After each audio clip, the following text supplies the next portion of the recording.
सम्राट से पैसा भेज द संभार के। वो औरत अपने पति से कह रही है अच्छा, सागर सम्राट से पैसा भेज द संभार के, कब ही चुकता सारा रवि को उधार के। ठीक है, सागर सम्राट से पैसा भेज द संभार के, अरे कभी ही चुकता सारा रवि के उधार के। फिर आइए, सागर सम्राट से पैसा भेज द संभार के, कभी ही चुकता सभे रवि के उधार के। डरे घर वास्ते, अरे घर वास्ते, डरे घर वास्ते, अरे घर वास्ते, घर से बाहर न जाई बाजार डरे, लागत खूबे तगड़ा करे। घर से बाहर न जाई बाजारे डरे, लागत खूबे तगादा करे।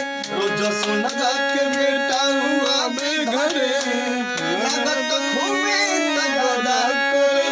क्या बात है महादेव। अरे महादेव जी, अच्छा रहा। और इसको और भी बेहतर जी, बस दो ही अंतर चलता है सबके। हाँ तगादा करे। सेकंड अंतरा जो है सागर सम्राट से पैसा भेज द संभार के। वो औरत अपने पति से कह रही है अच्छा, सागर सम्राट से पैसा भेज द संभार के, कब ही चुकता सारा रवि को उधार के। ठीक है, सागर सम्राट से पैसा भेज द संभार के, अरे कभी ही चुकता सारा रवि के उधार के। फिर आइए, सागर सम्राट से पैसा भेज द संभार के, कभी ही चुकता सभे रवि के उधार के। डरे घर वास्ते, अरे घर वास्ते, डरे घर वास्ते, अरे घर वास्ते, घर से बाहर न जाई बाजार डरे, लागत खूबे तगड़ा करे। घर से बाहर न जाई बाजारे डरे, लागत खूबे तगादा करे। रोज सुन के बेटा हुआ बे घरे, लागत खूबे तगादा करे।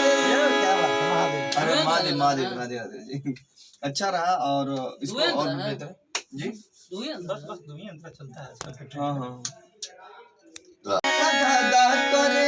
सेकंड अंतरा जो है सागर सम्राट से पैसा भेज द संभार के। वो औरत अपने पति से कह रही है अच्छा, सागर सम्राट से पैसा भेज द संभार के, कब ही चुकता सारा रवि को उधार के। ठीक है, सागर सम्राट से पैसा भेज द संभार के, अरे कभी ही चुकता सारा रवि के उधार के।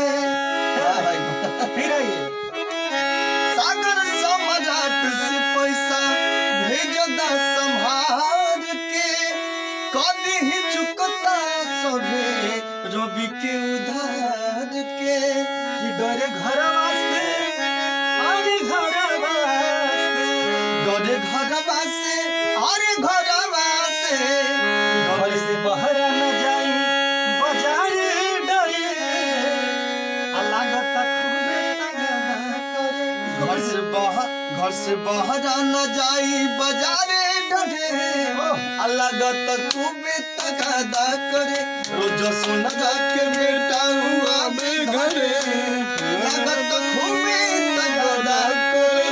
क्या बात है महादेव। अरे महादेव जी, अच्छा रहा। और इसको और भी बेहतर जी, बस दो ही अंतर चलता है सबके। हाँ तगादा करे। सेकंड अंतरा जो है सागर सम्राट से पैसा भेज द संभार के। वो औरत अपने पति से कह रही है अच्छा, सागर सम्राट से पैसा भेज द संभार के, कब ही चुकता सारा रवि को उधार के। ठीक है, सागर सम्राट से पैसा भेज द संभार के, अरे कभी ही चुकता रवि के उधार के। फिर आइए, सागर सम्राट से पैसा भेज द संभार के, कभी ही चुकता सभे रवि के उधार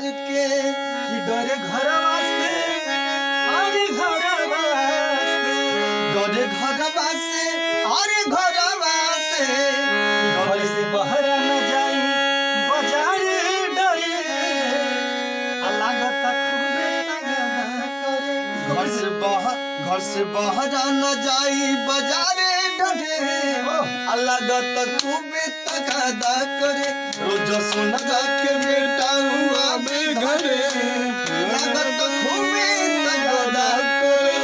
क्या बात है, महादेव। अरे महादेव महादेव महादेव जी अच्छा रहा और इसको और भी बेहतर जी बस बस 2 ही अंतरा चलता है।